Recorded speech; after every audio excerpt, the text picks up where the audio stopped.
Okay, so we'll get things started off with Hatchet from 2006. Like I said, it's a bit of a modern-day classic, I guess. So it's essentially about some college students who are out in New Orleans during Mardi Gras. They go on a tour of an allegedly cursed swamp and find out that a deranged maniac named Victor Crowley is not much of a fan of having visitors in his territory there, and he tries to tear them all a new asshole, I guess.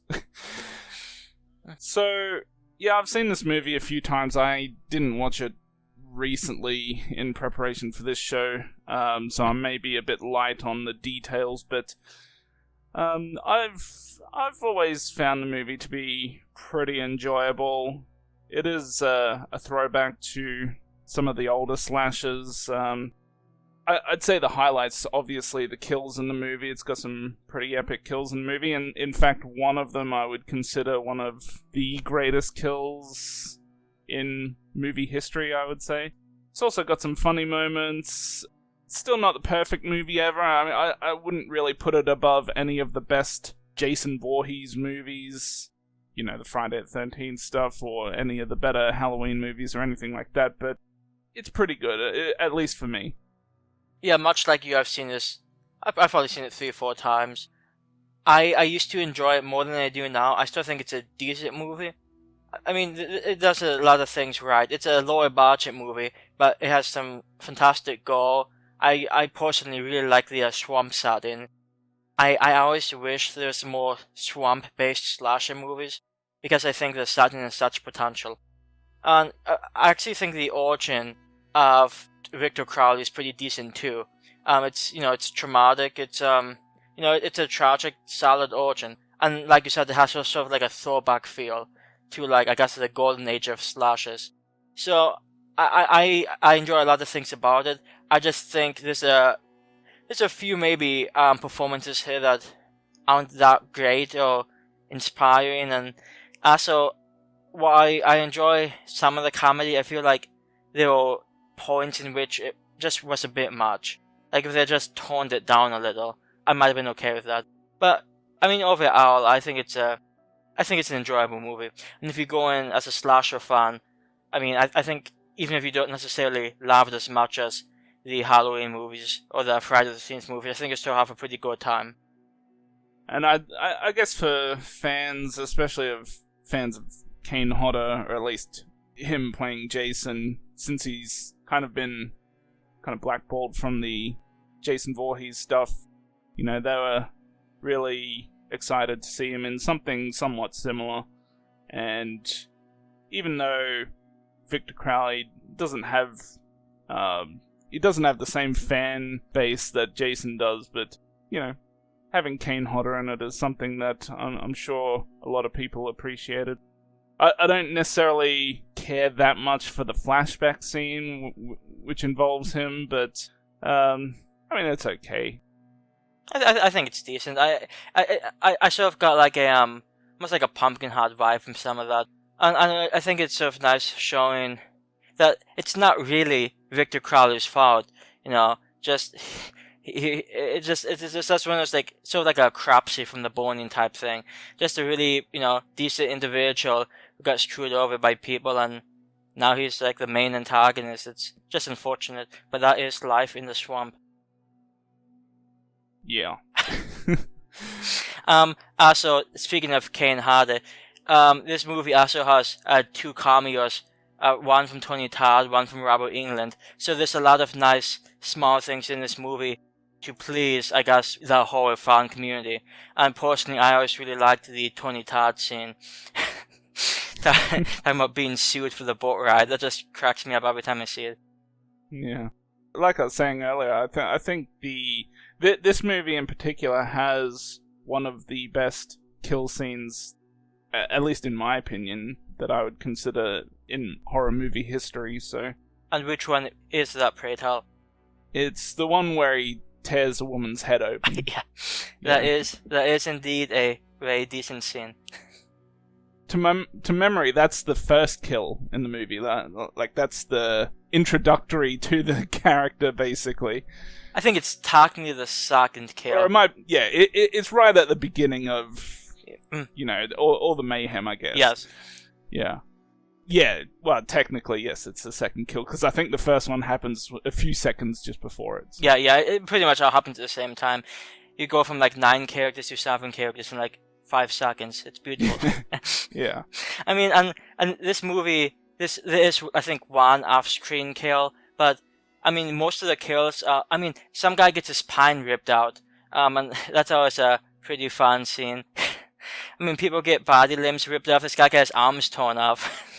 So this movie did not skimp out on the fun stuff. Another movie that I tend to feel is kind of in a similar league is Terrifier. Basically because they're both fairly low-budget movies with a lot of gory kills. You know, both silent maniac-type killers. Obviously, they're different in appearance, but I kind of feel they're both similar in a lot of those ways. Yeah, I think the one thing that... I actually think I like Terrifier more, but the one thing this movie has that Terrifier doesn't is sort of like a background on, in this case, Victor Crowley. With almost... We have no idea why the guy from Terrifier is doing what he's doing. Which I guess some people might prefer that, but I always sort of like the Gordo classic origin story. Well, we know it's because he's a clown and all clowns are evil. That's some solid reasoning. Well, actually, some person got really offended saying he's not a clown, he's a mime. I don't think he's a mime. I think he's a clown. I mean, I think we can both agree that he can be a mime and a clown. Yeah. Well. Anyways, we'll leave that for Terrifier discussion, but yeah. And actually, so one of the characters in this movie, there's a black kid. I think his character name is Marcus. He was the source of quite a bit of the comedy. He was sort of the funny guy, and his friend was sort of like the let's take up his ass, always sad guy. I mean, he tried. I loved his awkward flirting with the I think it's Mary Beth near the beginning. It's some quality stuff. But one of Marcus's lines just cracked me up. I saw this movie about 3 hours ago or so. When he's trying to taunt Victor Crowley, he like shouts out, "You look like you've been molested by wolves." I just love the completely audacious taunt, some quality stuff. And unfortunately, he doesn't necessarily have the happiest of endings, but he tried. Yeah, I was pretty happy with the comedy in the movie. Like the part at the beginning where he sees her scratching herself. Damn.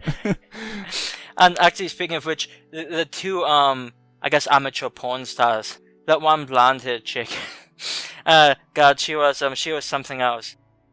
Yeah, nothing like toning down their hotness by making them think they've got STDs, but yeah. And actually, one more point on the cast. The I guess I don't know if the straight-laced guy, sort of a bigger guy, is played by Richard Riley. I may not be pronounced exactly right, but that guy was in like something like over 400 movies, at least 400 credits on IMDb.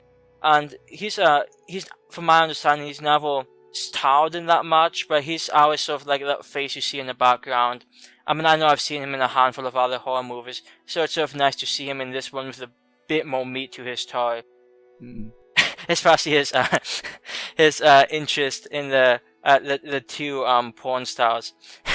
That just cracks me up.